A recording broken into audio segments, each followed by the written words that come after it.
And then when the bills came and the jobs didn't go in, boom, all of a sudden we had no cash flow in the business. The bathtub is empty. We have no water to drain out of it, and we're screwed, right? That one little mistake, because we were weak in the get paid function, all of a sudden changes the entire recipe of the game, right? I mean, it's coaching in cars, man. A lot of limiting beliefs out there, thinking, how in the world am I going to accomplish something like that? Not dissimilar to anybody. The greatest risk we were afraid of that did not come to fruition is... If I started a new business tomorrow, the first thing I would do is hire a coach. All right, so I got a special guest today, Mr. Connor Sell. We actually met at a networking event probably like 7 or 8 months ago. We connected and then lost touch, and now here we are again. But owner, founder of Quality Glass and Design of the Upstate here in South Carolina. So thank you. I've already kind of introduced you, but go ahead and introduce yourself, what you do and what Quality Glass and Design is. Okay, well, thank you, Ren. Yeah, so Quality Glass and Design of the Upstate is frameless glass shower enclosures, frameless glass railings, frameless glass wine cellars, all things frameless glass and mirrors. And so very simple. If you need glass in your shower, you see those spas and hotels and homes with high-end glass. That is what we do. And how we get there is a little bit more complicated, but on the surface, it's pretty simple. So what made you start a glass company? Okay, so should we dive right into the deep end? Yeah, let's do it. Okay, so I've worked for somebody almost my whole life. Some more creative than others. Some had a level of genius. Some real estate developers. Some that were not so good. You know, anywhere in between. And I realized I come from a family of entrepreneurs, and I realized I joined the Air Force. I learned aircraft electrical work. It's called avionics. I did that for a long time, almost 15 years, except for the last 5 years of my aviation career really was managing a materials department at a local aircraft maintenance company for corporate jets, private jets, things like that. Inside of that, I realized I met people at trade shows. I met like lawyers, investment bankers, and all these people who they all seemed to have something in common. No matter if they had a W-2 job or what, they were either doing real estate investment, they were helping to develop real estate, they had an advisory business where they were getting equity for consulting, they were doing all these different things. So just being in proximity to them made me realize, like, okay, well, working for someone else, my upside is completely limited. So I had some conversations about changing the narrative, and that wasn't very successful. I was paid fairly well, but it was very capped. So what can I do? So 2017, we bought a house in Easley, a rental property. We manage it, we self-manage it. And long story short, it was extremely successful. The way the market was timed, we ended up doing fairly well on it. And I said, you know what? It's time to start a business. Actually, I didn't say that. I said it's time to buy a business. And I met a local attorney, and he was walking me through some stuff. I had this aircraft parts brokerage, and I was selling aircraft parts to different jet management companies and things like that.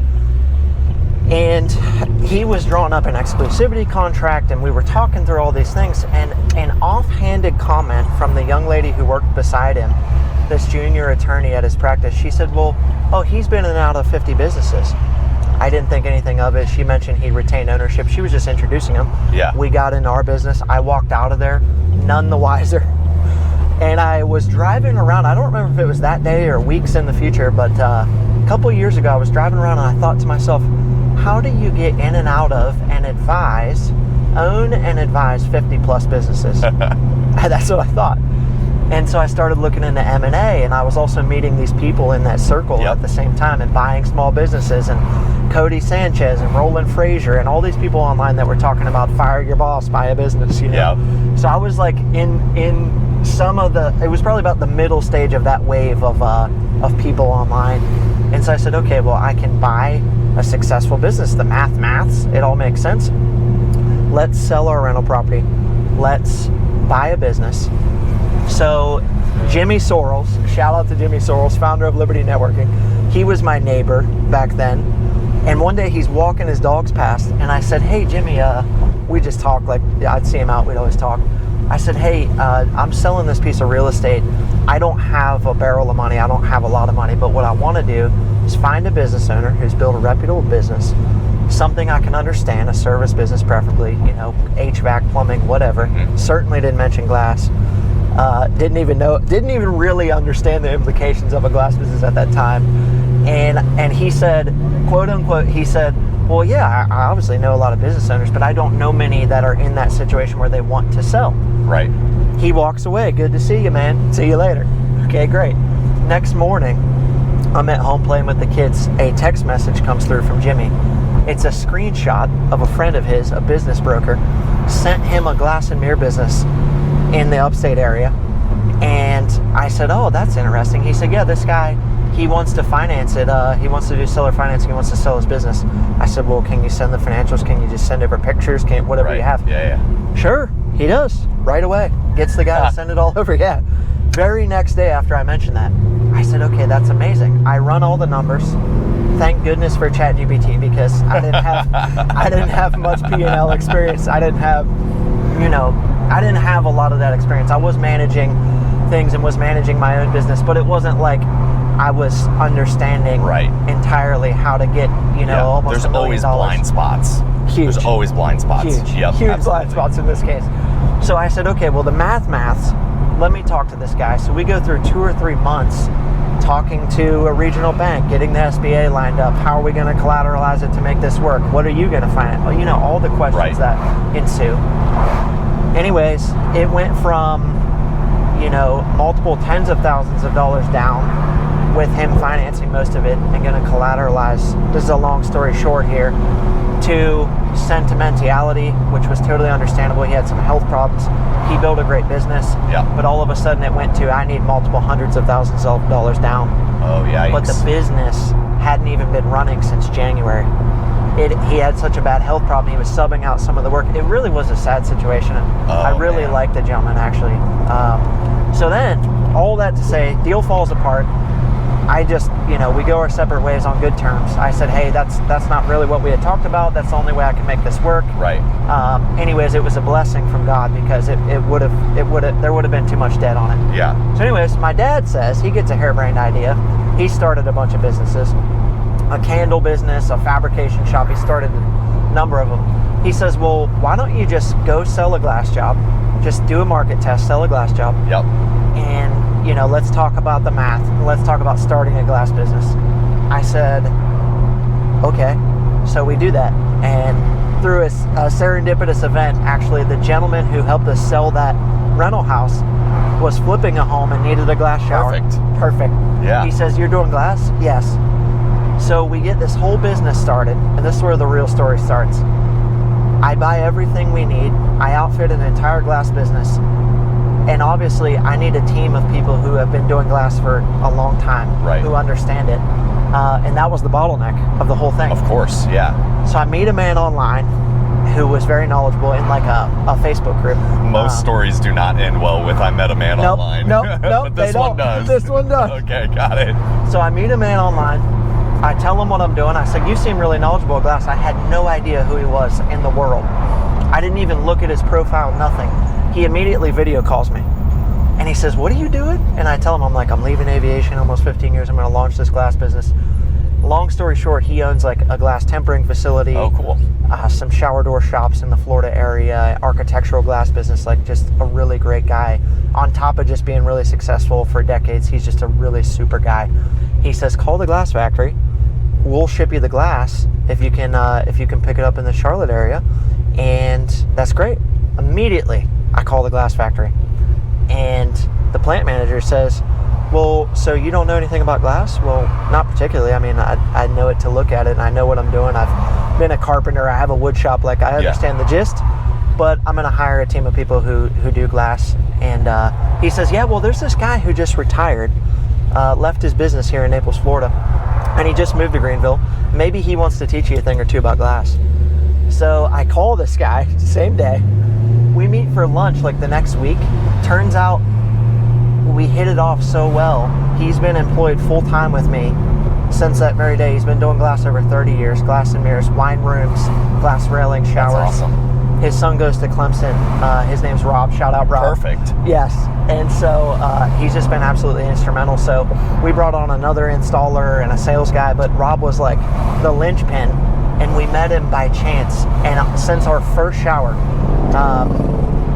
you know, he's been there since day one. So this is a very long-winded way of saying it just was something that was pieced together. Had a loose plan, and thankfully it's working out. So we got our footing under us. We're coming up on a year. Yeah. And we're doing very well. That's awesome. So how many people do you have, like employees inside of the business currently as it sits? So we have four total, and you're going to add a fifth. I think you said that you're bringing on a salesperson. I'm going to add a fifth. Yeah, well, he's included in the four. Okay, gotcha. He's in right now. He's just part-time right now. Okay, gotcha. But he's going to go full-time with Absolutely, you. yeah. We're launching a full-time custom wine cellar division. Okay, cool. Which, by the way, if any outsiders listening to this, I say outsiders like I'm a resident of Greenville. I'm not. I'm an outsider too. But Greenville, there's a huge market for wine cellars. There's a huge market for glass enclosures. There's a ton of housing going up here. I mean, Greenville was ranked like #1 best cities to move to and Southern living. Like, we're blowing up. So there's a huge market for it, and there's a ton of rental properties in the area that are getting flipped, especially in the downtown area. So you obviously found a market here that was, I wouldn't say it's untapped. There's other glass companies, of course. but there aren't specialized glass companies here. There's a lot of like generalist glass companies. They're partnered with builders. They do a lot of big, like industrial or commercial projects, but there's not a lot of specialized residential glass people here. Yeah, I would say that's fair. I would say when I prayed to God for some very specific things. And I prayed for a market that was fragmented, that we could come into and actually add a ton of value, whether that was through tech, whether that was through world-class customer service. How do we systematize a business in a fragmented market where it's not completely saturated? Right. And that's exactly what we found, because there's some wonderful glass companies. And if they're listening, they know who they are. They do excellent work.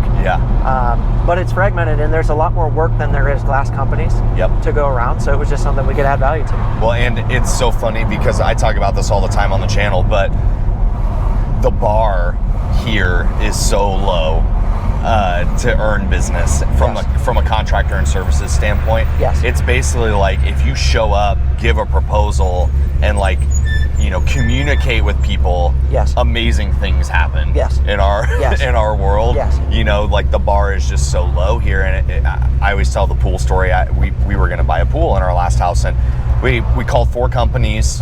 One of them got back to me. That one never left me a quote.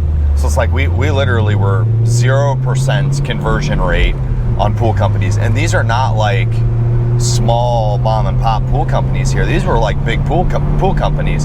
So we sought out a fifth. They ran us through the process. They were great. Like if I ever had to recommend any company, it would be them. And everybody that asked me, it's because they're the only ones that just followed up and did the work. It's amazing what happens when people come to you and they're like, I want to spend this money to do this. If you just follow through, it's pretty amazing what happens. So no, that's been exactly our experience as well. And it's you go, as a business owner, you check out your Google reviews, you're replying to them. If you don't have somebody that's doing that for you, I personally reply to them. I'm reading them, and I'm looking for patterns. I'm looking for themes. And literally, there's some that say, hey, this was exceptional, this was great, and they list reasons why. Most of them just say the communication was great, and it's the basics. It's not even that it was great. They don't even have a reference point.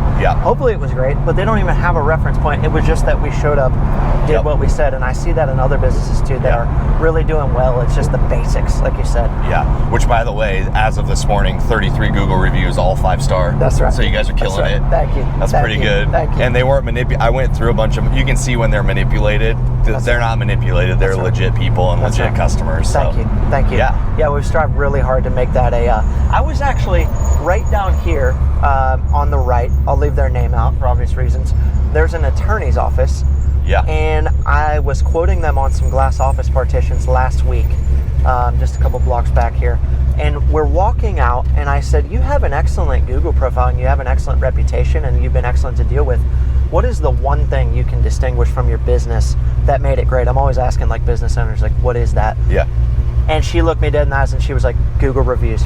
Totally. Just making sure the customer experience was aligned, getting them to write that down. Yep. And that kind of blew me away because they have like 400 and some Google reviews. It's really not that hard to ask people for reviews. Yeah. Like, Yeah. and I always tell people, like the businesses that I coach, I say, just ask them on the spot.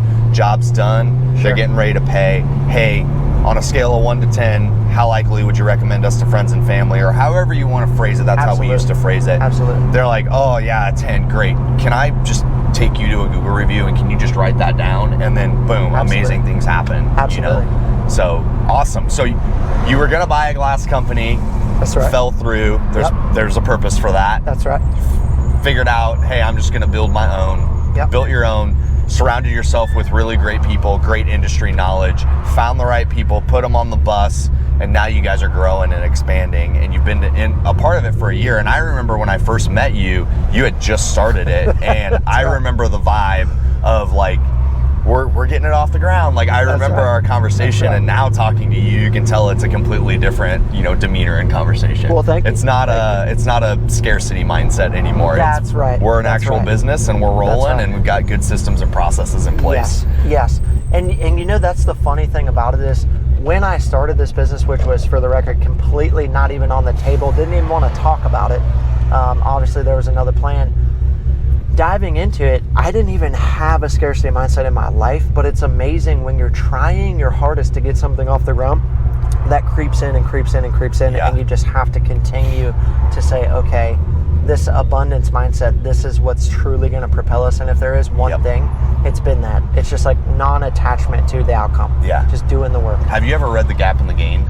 I don't believe so. Okay. No. You should put on your list Okay. if you're a reader. The Gap in the Gain. The Gap in the Gain. Okay. So basically, I'll give you the Cliff Notes version, please. but you should read it to get all the details. But basically, there's two ways that you can look at a business or life or any circumstances. You can either look at it from the gap or you can look at it for the gain. Wow. So from the gap is looking back and saying, these are all the things that I haven't achieved. Here's what I haven't been able to do. Here's the gap between where I am and where I want to be. But oftentimes, if you just visualize, like a series of mountains, right? It's like you're not looking back at the mountains that you've gained throughout this process. You're not looking at all the peaks that you've climbed. You're just looking from this mountain to the next mountain. You're just looking at the gap. Yeah. But we're not looking back at the gain. So it's like when I started the coaching, the business, I said like, if I could just get X amount of clients, life would be good.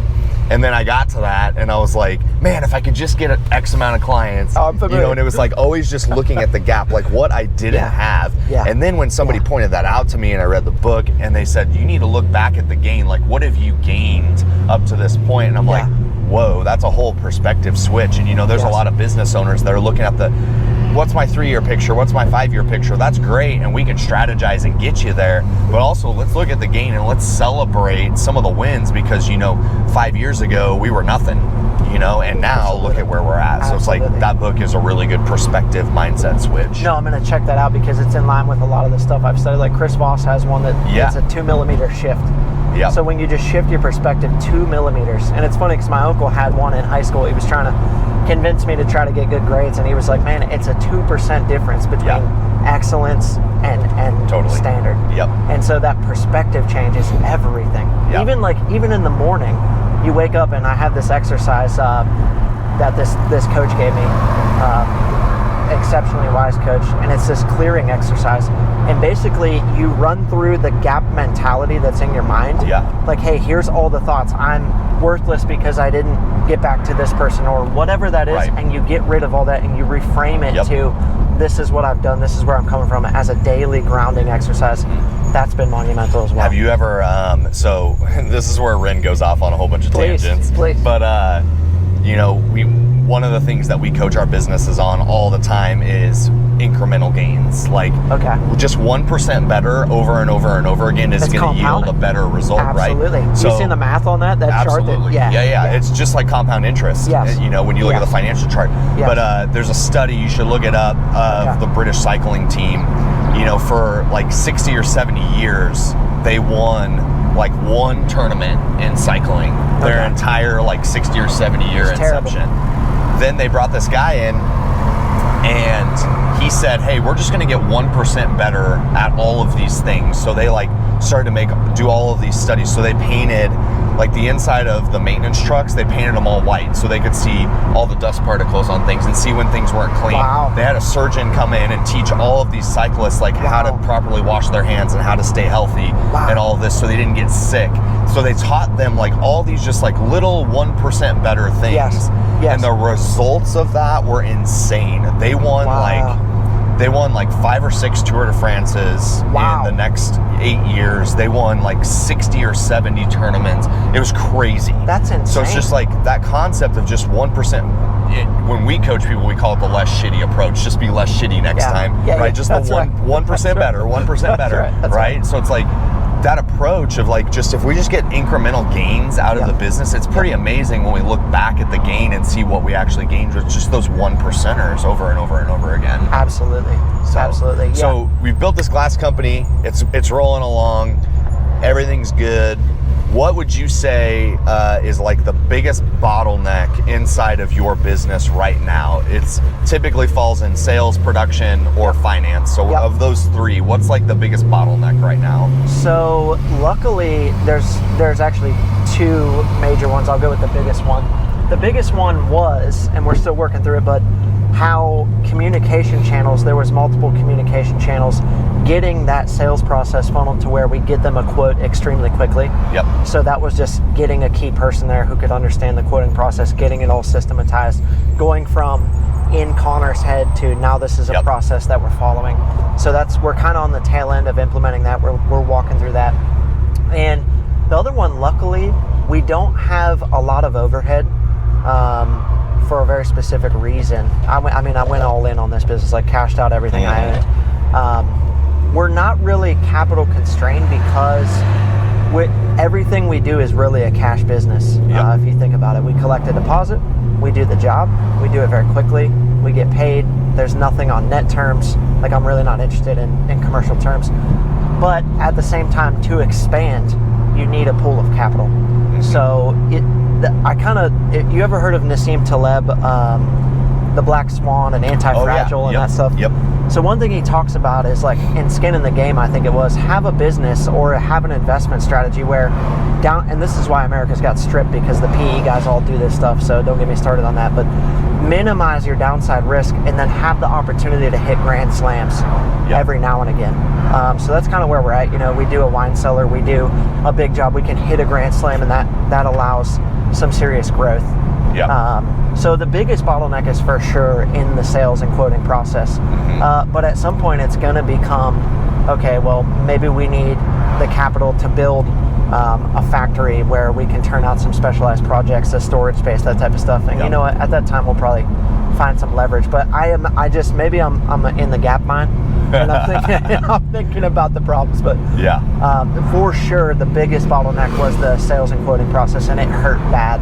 It hurt really bad. And I mean, everything is a down effect from sales at the end of the day, right? So like the very first leg and the very first function of any business that's out there is you got to get work, right? So it's like that's marketing, sales, whatever that looks like, right? And I know your marketing spend isn't crazy. You do a lot with social media. And like you're not spending $50,000 a month on marketing, right? Like some construction companies do.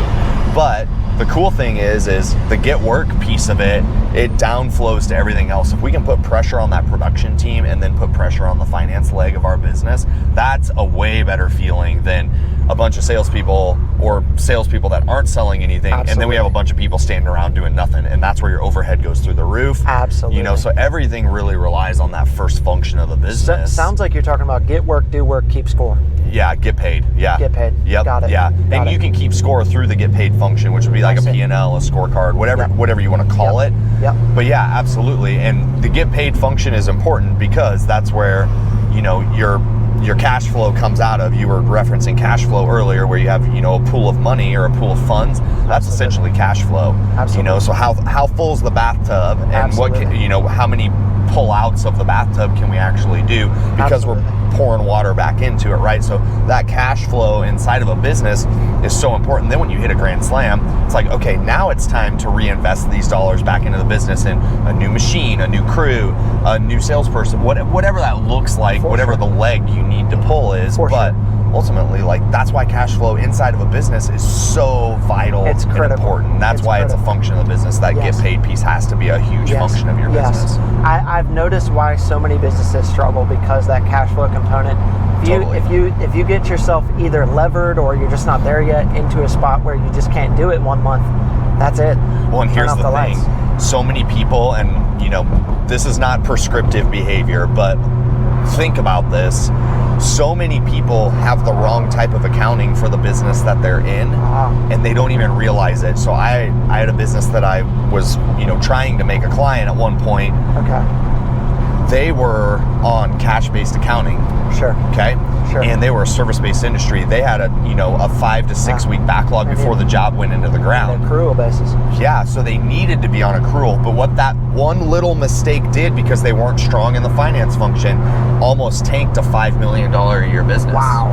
Right? Because Wow. they'd strung together 2 or 3 years worth of the wrong accounting. And then when the bills came and the jobs didn't go in, Yep. boom, all of a sudden we had Yep. no cash flow in the business. Yep. The bathtub is empty. We have Ooh. no water to drain out of Ooh. it, and we're screwed, right? That'll keep you So, up at like, night. luckily they had enough personalized capital to keep the thing going. But that one little mistake, because we were weak in the get paid function, Yeah. all of a sudden changes the entire recipe of the game, right? Which really says a lot about the status of CPAs and accounting in general. Oh, dude. Like God bless them, at the same time, not disparaging them, but there's a lot of them out there that I see. There's some really great ones. There's a lot I see that just don't understand. And so how could you let a business get to that point Yep. as Yep. an accountant? Exactly. Or bookkeepers or whatever that looks like, Sure. right? Sure. Sure. So, all right. So I got to know, what's the future of quality look like? Yeah. The company, not quality in Yep. general. What's Yep. the future look like? Where are you going? I usually say in like a 3-year period. Okay. Okay, well, I'll preface with Lord willing. For anybody out there who's a believer, Lord willing. If you're not, serendipity or the universe or what have you. Karma. Whatever you want to call we'll it. cover all the bases here. Yeah. So that aside, the plan is we're really getting into a specialized area where it's confidential at the moment. We're just finishing up a talk to really, really dive heavily into wine storage systems, wine cellars, a turnkey situation where not only the glass, but the entire cellar, from the storage systems, the racking, everything. The only pieces we wouldn't touch are the HVAC and roughing and the electrical, which is really no problem, but it's reducing friction for the customer and just getting a turnkey solution. So that's kind of where I started this business, with the mindset that we're gonna move into custom wine cellars. Because Rob has so much experience, we're going to move into glass railings, obviously much bigger jobs. Yeah. But we had to get that basis that, some social proof, some 5-star Google reviews. We had to prove ourselves in the market before we could go there. And actually, we were approached by a wonderful business here. We're going to kind of set up a little bit of a strategic alliance, and we're going to go into that arena. So the plan is really custom wine cellar business. We're going to carry on with shower glass, all that type of stuff, but I really want to grow, but do that at a pace where it's reasonable, and where in 5 years I'm not going to look back and say we did that too fast and it's all wrecked. Yep. So maybe if we have some bolt-on acquisitions, maybe somebody in Buford, for instance, is retiring and they build a wonderful glass business and they'd like to get rid of it. We definitely talk about acquisition, right, and those types of things. And so we're just going to grow at a steady clip, and we're going to continue to just provide world-class service. And at the end of the day, that's really, like, whatever your product is, whatever your service is, that's great. But I just want to continue to build trust in a market. Yep. And I'm hearing comments all the time from people that don't signal trust about the glass market in general and about the construction market in general. There's some really great players out there, but if we just continue to, I think it's what you said earlier before the camera came on, really who, not how. Yep. We'll just continue to put the right who's in place. Yes. And we'll line up the how. Yep. But yeah, we're just going to grow, and I don't really have any metrics involved. I just know that we want to grow a long-term generational business. And I started it with the plan that, hey, I'm going to get rich and I'm going to sell it to PE and I'm going to go off and do whatever good things I want to do with it. That plan has gone out the window. Yeah. I really want something for my family. That's awesome. For the community, for employees to actually want to come to work. Yeah. I just want to build something solid, because I think that, without getting too far into the weeds, business owners are like the modern day judges of the Bible. They're it's not that they're a higher class of people, but the influence that comes with that is a great burden and responsibility that a lot of people choose to take on. But that responsibility, I think, is not realized often. Like, as a business owner, you have a lot of influence, and you should wield that carefully. Yeah, and absolutely. You should, get involved in the community and try to steer the ship in the right direction. Yeah, so. absolutely. Yeah, it's great. So if you're in the market, or if you're not in the market for, glass shower enclosures, that's right, wine cellars, anything in between, got to give Connor a call. Thank you. I got to tell you, the conversation that we had off camera, I wish we would have caught it on camera, but very smart, very intelligent when it comes to your business. You're very ingrained into your business, so it's not like you're getting, the face of the business and then you're getting a whole nother story on the back end. This is what you get. That's right. Right? That's right. And a great crew of people. So got to give them a shout. Thank you. How can we contact you? Obviously, you have a website and a phone number, but if you want to put those on here, I can certainly put them in the comments below. Yeah, absolutely. So you can dial 864-790-6358. You can email me personally at Connor, CONNOR, at upstatescglass.com. Hit me on all the social media, LinkedIn, preferably Facebook, Messenger, Instagram, any of those things. There you go. Yeah, feel free. Quality, glass, and design That's right. of the Upstate. That's right. Connor Sell, Right. I appreciate it. Thank you so much. Thank you, sir. Powerful, Absolutely. Powerful meeting.